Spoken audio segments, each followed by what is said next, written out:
Welcome to Tuesday's Technology Tip. We're very fortunate today to have Angela Moore, the media specialist from Landrum Middle School. Welcome, Angela. Thank you. She is going to share several things with us today, but the main thing is an add-on for Google Sheets, and that is called AutoCrat. Yes. So this is one I'm not very familiar with. I have heard about it. It is an add-on for Sheets, and I find that most educators do not use Google Sheets as much as other Google apps. What do you think the reason for that might be? I think just traditionally spreadsheet applications have been used in like the business world and for accounting functions, and so they just haven't found good uses for them in education. But I'm going to show you how you can use workflows in Google Sheets to automate your processes and simplify and combining steps into just one step. So as you can see, Ms. Moore has experience in this, and I feel like she's going to make it easy for us. So what actually are you going to share out with us today with AutoCrat using Google Sheets? Well, we're actually going to start in Google Forms, and we're sort of going to trick our students into doing a writing activity by having them fill out a Google form instead. So the only requirement is that they use complete sentences, and when we're done, they're actually going to have a document that is a paragraph or two of their own writing, and they'll be like, oh, I just wrote that, and then it gives them a chance to peer review and to edit too as needed. Very good. Okay, so at this time, show us how this works.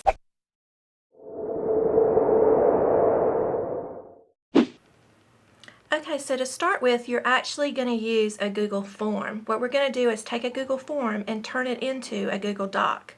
And the example that I was taught with was the claim, evidence, and reasoning for writing. So that's what this is. And you'll see all these fields are very important. When you're planning your activity, you want to make sure that you have put a little bit of thought into these Google form questions. And I know you're all used to seeing them. You're going to put your responses into Sheets, but using workflows, we can actually dump them into a Google Doc. So after you've created your form, you're going to want to create your template in Google Doc. All of these are your tags, which correspond directly to your questions in your Google form. So you'll see that we asked them their first and last name, what period they had Miss Edwards, and a timestamp.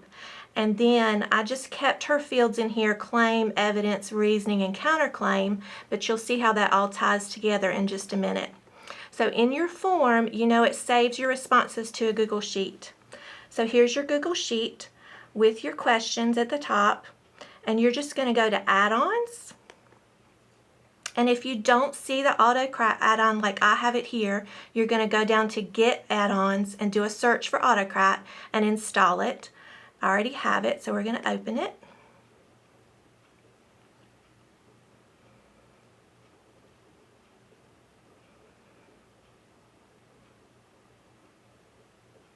Takes it a minute.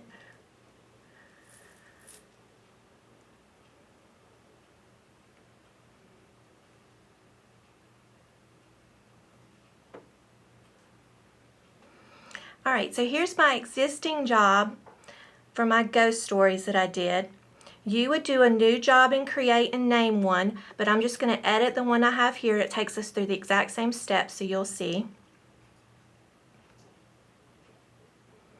So you just name your merge job, and then you select your template, which we created that AutoCrat template for our South Carolina ghost stories in Docs, and you can directly import it from Drive too, and then it'll put up your recently used templates here too for just for ease. Now here's where I was talking about. You can see that it automatically pulls these fields from your Google form that you did, and then it's going to map them to these in your sheet, and then that's going to go into those fields where you put those tags in your doc. So you're actually using Forms, Sheets, and Docs.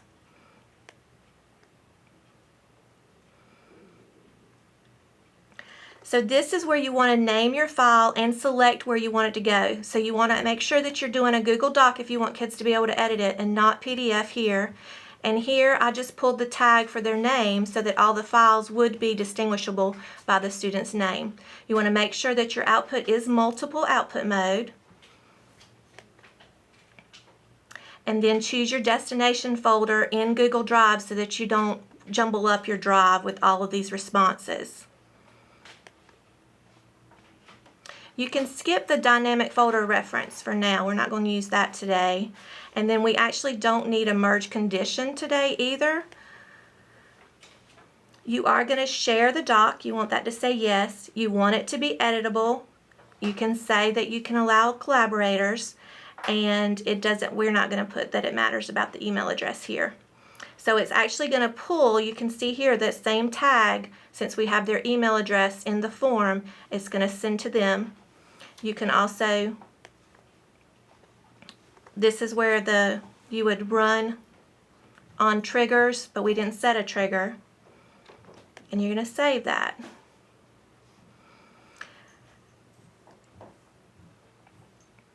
Then when you run it, it'll actually add columns to your spreadsheet, and you'll see the links to the student's work now.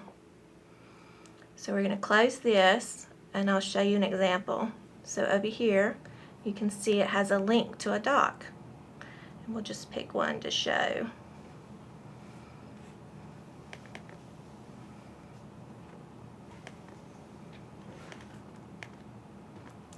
Well,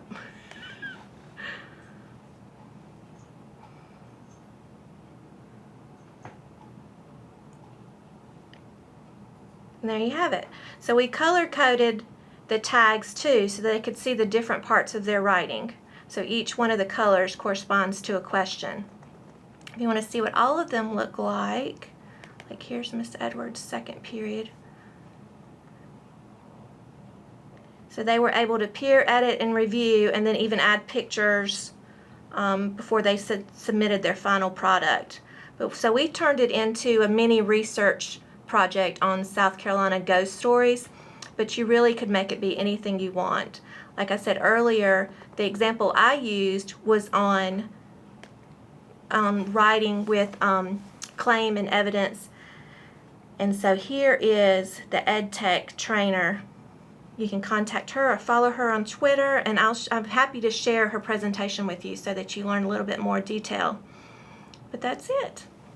Thank you, Ms. Moore, for sharing with us today.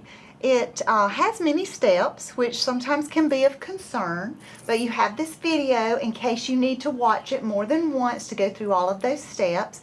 Also, you shared with us that you saw this at a Google Summit over the summer that the EdTech team put on. Great. And so the name that you shared and her Twitter handle, you'll also be able to share that out with us as well. Yes, her name is Mari Venturini, and her Twitter handle is @Miss Venturini.